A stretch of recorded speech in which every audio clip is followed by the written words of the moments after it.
Just days before Tuesday's primary election, the city of Green Bay says Celestine Jeffries steps down from her role as city clerk. Today's announcement comes after months of scrutiny over duplicate absentee ballot incidents. Elise Noe at the First Alert Now desk with more details on this. Elise.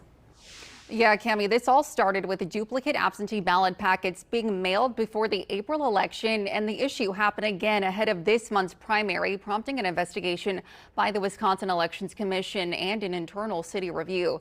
Jeffries was later placed on administrative leave. Now, as we reported last week, the city's response to the WEC identified her as the person who printed ballot labels in both incidents, while also outlining new safeguards ahead of Tuesday's primary. Now, in that response, the city's attorney said the April incident happened after ballot labels were either printed twice or an original set wasn't separated before being handed off to staff, resulting in 152 voters receiving duplicate absentee ballot packets.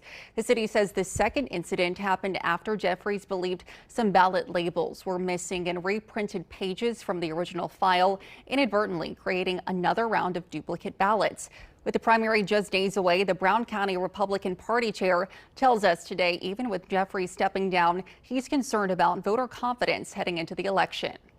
We have a primary on Tuesday, and we have this election coming up in November.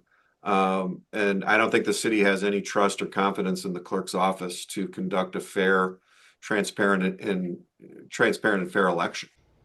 The Brown County Democratic Party chair also weighing in on voter confidence in a statement sent to Action 2 News, writing, expecting free, fair, and trustworthy elections should not be partisan. Any efforts to ensure public confidence should be applauded. Now, the city says Stacy Menke, who has served as deputy city clerk, will serve as interim city clerk while the search for a permanent replacement begins.